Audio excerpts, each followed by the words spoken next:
Something unspoken, something you couldn't quite name. Maybe they started sleeping more, eating less. Maybe their laugh, the one that used to fill a room, now comes a little softer, or not at all. Before we get started, I'd love to know where you're joining me from today. Drop a comment below and feel free to ask any questions you have. And don't forget to hit that subscribe button and turn on notifications so you never miss a health-boosting tip from Elders Guidance. And you wonder, is something happening? Or am I just imagining things? If you've ever had that thought, you're not alone. Many of us will face this tender, difficult season.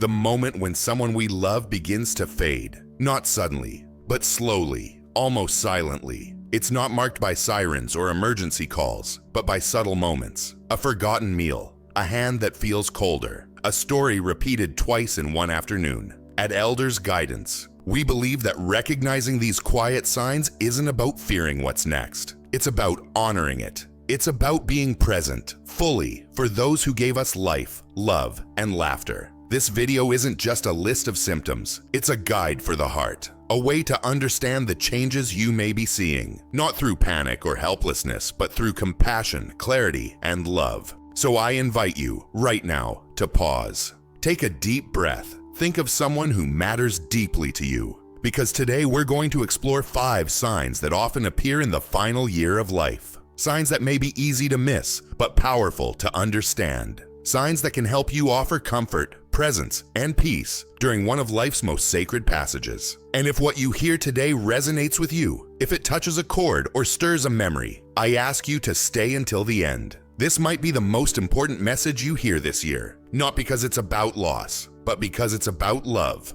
Let's begin.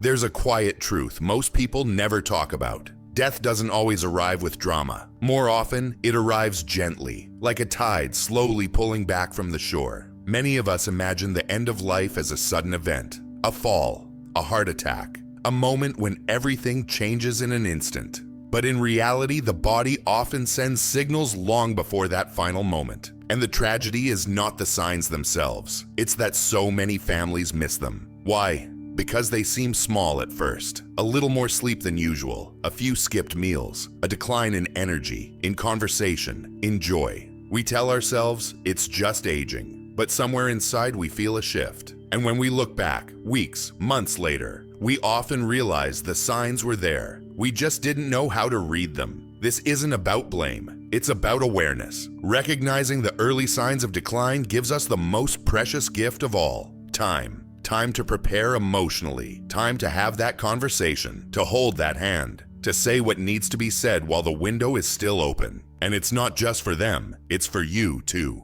Because when you understand what's happening, when you stop resisting the natural process of the body's final chapter, you begin to meet it with presence, not panic, with intention, not fear, with deep, abiding love. That's what Elders Guidance is here for.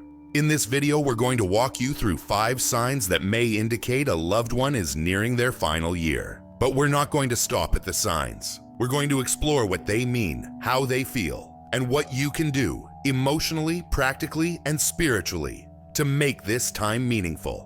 You won't hear clinical jargon. You won't get overwhelmed. What you will find is guidance, gentle, grounded, and filled with compassion. And if you haven't already, I invite you to subscribe to Elders Guidance. Each week, we offer insight, comfort, and connection to help you care for your loved ones and yourself with wisdom and heart. Let's continue this journey together. There's something quietly unsettling about watching someone you love grow thinner. Not because they're dieting or exercising more, but simply because they are. It might start subtly. A belt that suddenly feels too loose.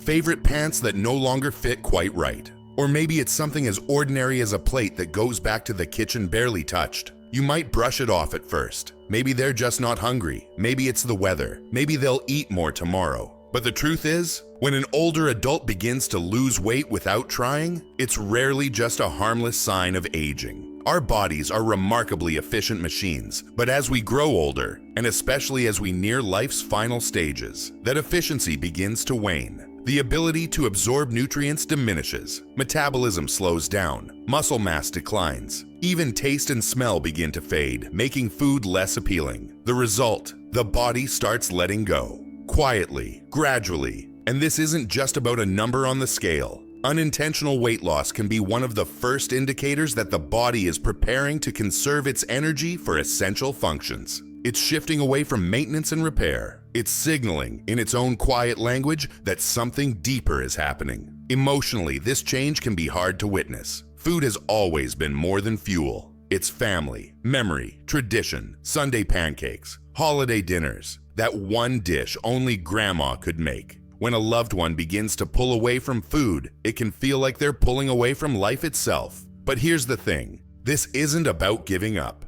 It's about change. And when we meet that change with presence instead of resistance, something beautiful can happen. Instead of pressuring them to eat more or finish their plate, we can shift towards something softer, something more meaningful. Create what we call memory meals. Small, simple dishes that carry emotional weight. Dad's favorite soup, mom's homemade pudding, a tiny spoonful of something sweet that brings back a smile. Let the focus be less on quantity and more on connection. Sit with them, share the moment. Talk about that time the recipe was a disaster or a triumph.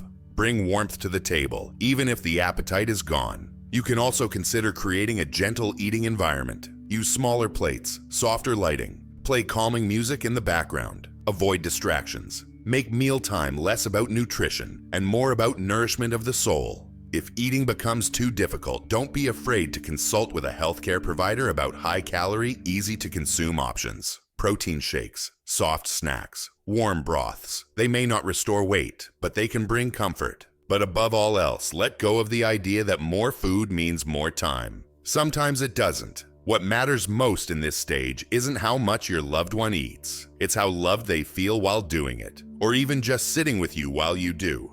So if you've noticed someone dear to you losing weight without reason, especially alongside reduced appetite and energy, don't ignore it. Sit with them. Talk with them.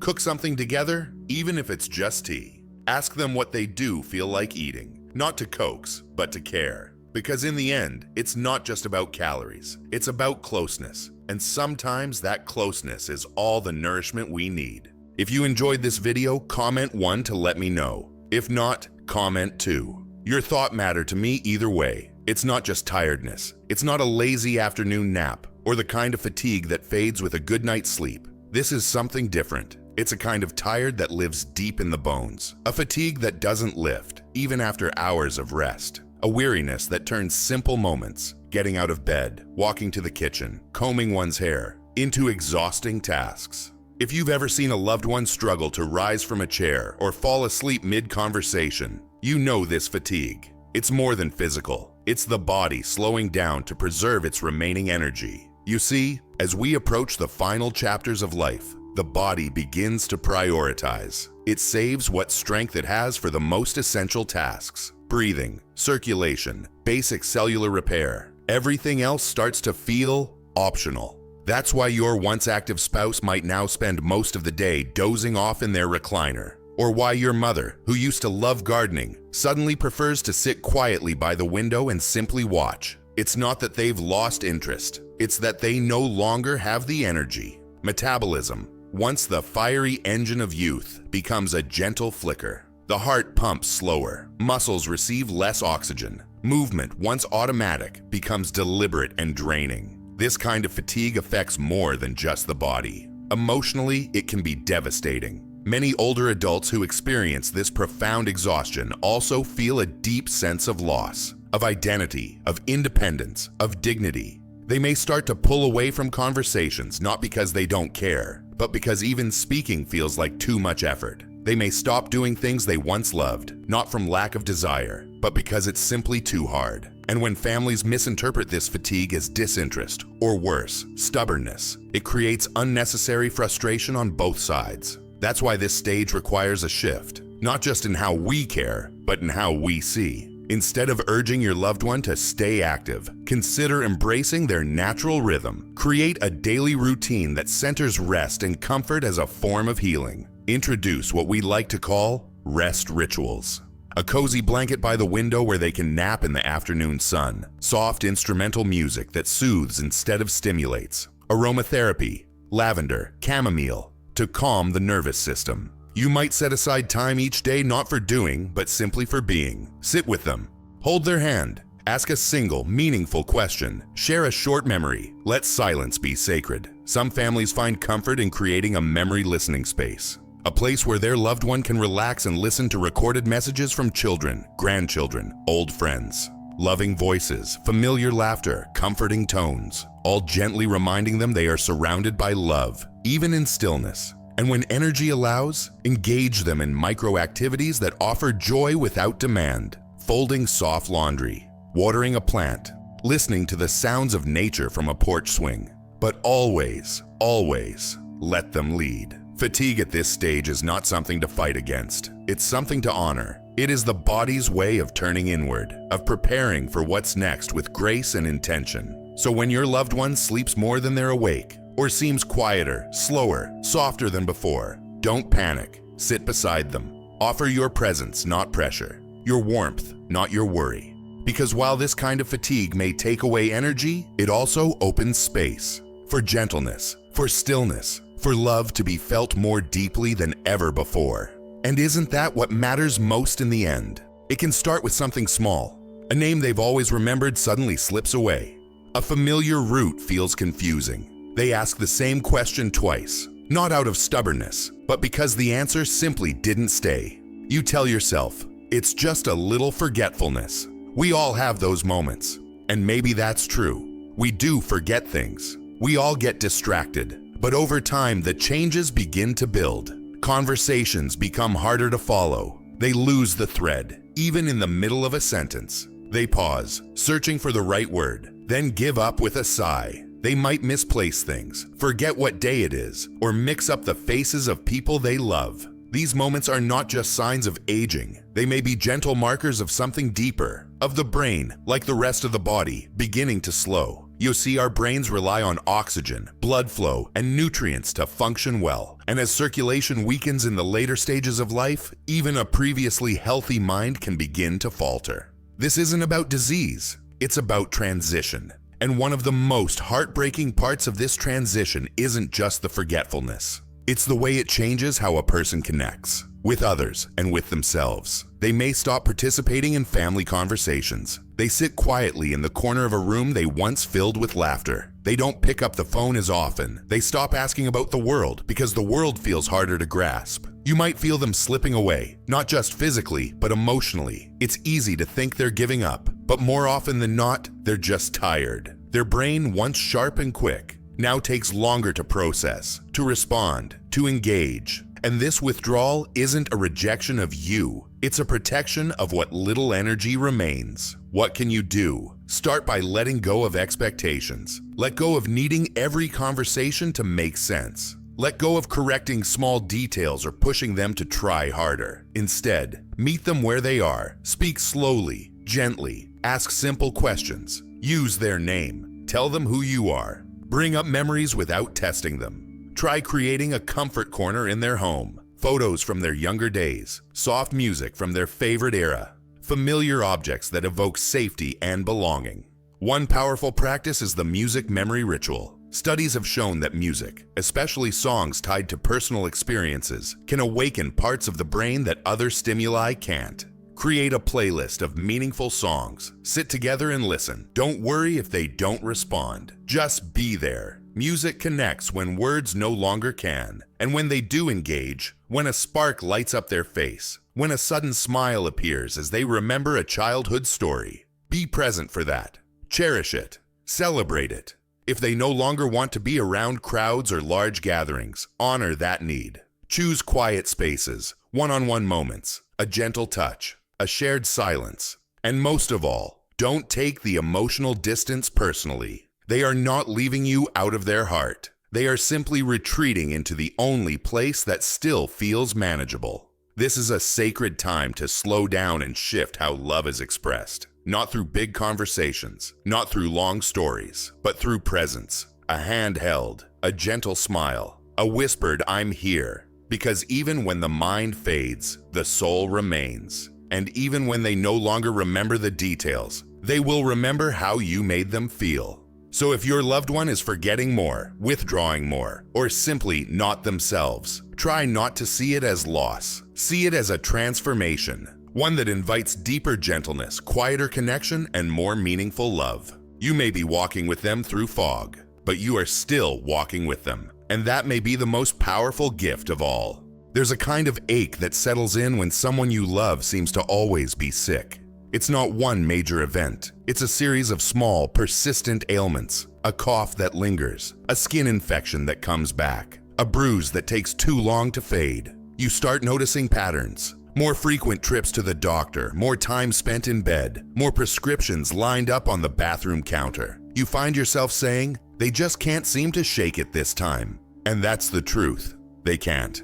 As we near the end of life, one of the most noticeable changes is how the body responds to illness and injury, or rather, how it stops responding the way it once did. The immune system, once a vigilant gatekeeper, begins to slow its watch. Like an old soldier easing out of duty, it no longer reacts swiftly or strongly. Infections that once cleared in a few days now linger for weeks. Small cuts become red, swollen, slow to close. Antibiotics, which used to work like magic, now take longer to show any effect, if they work at all. This change can be subtle at first, a slight sniffle that returns again and again, a urinary tract infection that reappears despite treatment, a sore that doesn't quite heal. But over time, these signs become louder. The body is no longer fighting, it's conserving. And for caregivers, this can be one of the hardest transitions to witness. Because every cold, every fever, every round of medication becomes not just a physical struggle, but an emotional weight.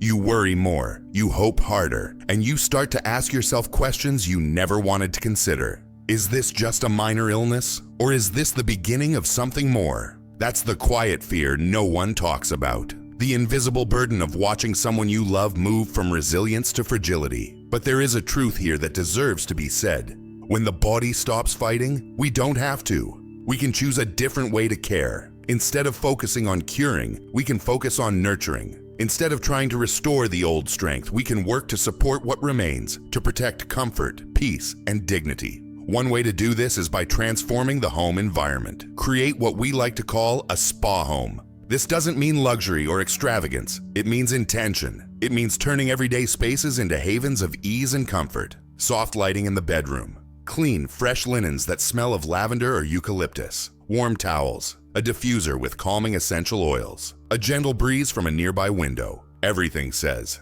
you are safe here, you are cared for. Keep the room tidy, but not sterile. Let it breathe, let light come in. Avoid clutter that makes movement hard or contributes to anxiety. Add touches of nature, flowers, a small plant, a photo of the ocean, or a path through the woods. The body may be slowing, but the soul still longs for beauty. And don't underestimate the power of sound. Create a healing playlist, a curated collection of soft, familiar music that plays each morning. Choose songs that calm the nervous system, bring back gentle memories, and provide a rhythm to start the day. Instrumentals, old favorites, or even nature sounds like rain, waves, or bird song. These details may seem small, but they speak volumes. They say, you matter, even now, especially now. When infections do happen, and they will, it's okay to treat them. But at some point, it becomes equally okay to ask whether treatment brings more harm than comfort. Not every illness needs to be aggressively fought. Sometimes the kindest thing we can do is support the body's process, rather than try to stop it. This doesn't mean giving up. It means shifting priorities. It means asking, is this treatment going to make them feel better, or just extend the discomfort? Will this test give us answers we can act on, or just more uncertainty? These are difficult questions, but they're also courageous ones, and you don't have to answer them alone. Speak with doctors, nurses, palliative care teams. Ask for honest input, not just medical opinions. Ask what they would do if it were their parent, their partner, their loved one. And while you make those decisions, don't forget to check in with your own heart. How are you holding up? How are you coping with the constant worry, the sleepless nights, the quiet dread that this next illness might be the one? This is where support for you matters too. Talk with someone you trust. Join a caregiver group. Write in a journal. Light a candle. Cry if you need to. Breathe. Because caring for someone in decline isn't just about medications and checkups. It's about showing up every day with love, even when love looks like a warm washcloth or a glass of water. It's about understanding that when the body slows down, the heart needs more care. So when infections come, treat them gently. Keep your loved one clean, dry, hydrated. Use soothing creams, soft fabrics, and gentle hands. Make comfort the priority. Let peace be the goal. And remember, there is still life to be lived, even in illness. There are still mornings where sunlight spills through the curtains. Still moments where a soft song brings a smile. Still laughter in a shared memory. Still grace in a quiet breath. This time is not empty. It's simply quieter. And in that quiet, you have the chance to create something beautiful. So if you've noticed your loved one getting sick more often, healing more slowly, and responding less to treatment, don't see it as failure. See it as a new invitation. An invitation to care differently, to love deeper, to focus not on fixing, but on feeling. Because while their body may be growing weaker, your love is growing stronger. And that love, that steady, patient, everyday love, may be the most powerful healing force of all. There's a moment that comes in many families, quiet, heavy, hard to name, when you sit beside someone you love, and you begin to notice their breathing. Not just hear it, notice it. It feels different, slower, shallower. Maybe there are pauses, longer than usual. Maybe they're breathing through their mouth more. Maybe their chest doesn't rise the way it used to. And then your eyes wander. Hands that feel cool to the touch. Fingertips that look pale, or bluish, or mottled. Maybe it's the toes, or the lips. Maybe it's a coldness that no blanket seems to fix. Something in you shifts. You realize the body is changing. The body is preparing. And suddenly the room feels quieter. These are the signs that the heart and lungs, those faithful engines that have powered a life, are beginning to slow. Not in a crisis, not in alarm, but in rhythm with something deeper, older, natural. The human body, in its final stages, knows what to do. It begins to pull energy inward, prioritizing only what is essential. Breathing changes are often among the most profound and the most frightening. You may notice what's called Cheney-Stokes respiration, a distinctive breathing pattern marked by a gradual increase in breaths, followed by a slow decrease, then a pause, and then it repeats. At first, it can feel startling. Is something wrong? Should we call someone? Are they in pain? But Cheney-Stokes breathing is not a sign of suffering. It is a sign of transition. It's the body's way of releasing. A natural rhythm that reflects the slowing of brain signals that control respiration. Similarly, changes in circulation begin to appear. Blood flow, once strong and constant, now focuses only on the core. The hands and feet become cold. The skin loses its vibrant color. There may be blotches of purple or blue. It's not failure, it's closure. And yet for loved ones, it can feel unbearable. You sit there, watching the person you love breathe differently, and you don't know what to do. You want to fix it, help, make it stop, bring them back. But this is not a moment for fixing. This is a moment for being. In these moments, your presence becomes everything. This is when we shift from doing to holding space, from trying to heal the body to nurturing the soul. And the beautiful truth is, there is so much you can do. Start with something simple. Create a comfort kit, a small collection of things that bring softness, warmth, and ease. A thick, cozy blanket that feels like a hug. A soft pillow for the neck. A warm compress for the hands. Essential oils like lavender or sandalwood. Calming, familiar, grounding. Make sure the chair is comfortable. The room is clean. The lighting is gentle. Let sunlight in if possible. Or a soft lamp. No harsh glare. No cold sterility. Keep water nearby. Offer small sips if they can still drink. Use a cool cloth for the forehead. And perhaps most meaningful of all, give them your voice. Record messages from the people they love. Soft, loving words. Tell stories. Say thank you. Say I love you. Say you were my home. Play it back when they rest. Let those words wrap around them like warmth. Even if they seem asleep or unaware, their spirit hears. The last sense to fade is hearing. What you say still matters. What they feel from your presence still matters. This is also a time to invite calm. Play soft music. Nature sounds, a gentle lullaby, whatever feels like peace. And if you feel helpless, if you feel like there's nothing you can do, remember this. Your calm is a gift. Your stillness is medicine. when you sit beside them, without fear, without rush, without demand, just presence, you are giving the greatest comfort there is. You are telling them, you are not alone. You are safe. You are loved. It's okay to cry. It's okay to feel afraid, but also allow yourself to feel the sacredness of this moment. You are witnessing something holy, a breath that has carried decades of laughter, conversation, tears, singing, loving, now finding its final rhythm. And if their hands grow colder, hold them tighter. If their breath slows, match your own with theirs. If they no longer speak, speak anyway. Remind them of their life, the people they raised, the things they built, the ways they loved. And remind yourself, this is not an ending. This is a return. The body knows how to leave gently. And when we honor that, with touch, with voice, with breath, we create a space of grace. So no, you don't need to panic when their breathing changes. You don't need to feel powerless when their fingers grow cold. You can be the warmth. You can be the breath that holds theirs. Because even when breathing fades, love speaks loudest. We've just walked together through 5 signs that may signal the final year of someone's life. They're not easy signs, not dramatic ones, but quiet, powerful whispers from the body and soul. Whispers like, I'm letting go. Or more truthfully, I need you to stay close. Let's take a breath and remember what we've seen. We talked about weight loss, that slow retreat from nourishment, not because they've given up, but because the body has changed its needs. And in that change, we find a call to gather around the table differently, with memories, not measurements. We explore deep fatigue, the kind that no amount of rest seems to heal. And there, in the stillness, lies a sacred invitation to let rest be holy, to let slowness be grace. We witnessed cognitive decline, when memory fades and engagement slips away. But in those moments of confusion and silence, we can still reach them, not with correction, but with presence, with songs, with photos, with the simple gift of being known and loved, even when words are lost. We examined frequent illness and slow healing, the signs of an immune system stepping back. And instead of seeing only frailty, we offered healing in new ways, through soft sheets,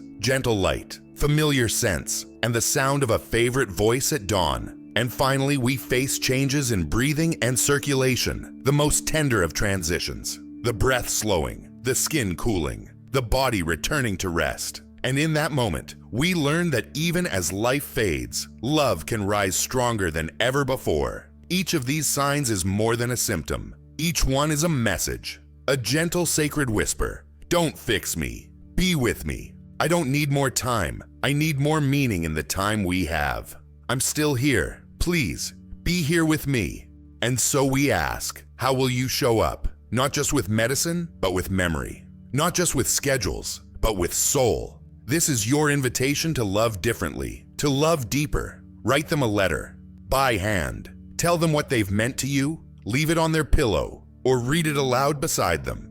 Make a thank you video. Gather clips from family and friends, smiles, gratitude, stories. Play it when the room is quiet and hearts are soft, or create a lifelike calendar. One gentle activity a week. Brushing their hair, making tea together, watching home videos, listening to their favorite songs. No pressure, just presence. These are not grand gestures. These are small, sacred ones. And they matter more than we can ever measure. Because when someone you love begins to fade from this world, what they need most isn't another procedure. It's another person, you, fully present, fully loving, fully here. So as we close, I invite you to take one more breath. Let it be long. Let it be real. Now ask yourself, who do I need to show up for right now? Who in your life is whispering, perhaps without words, I need you to see me, to hold me, to help me feel safe. If this video touched your heart, if it gave you comfort or clarity, or even just a moment of stillness,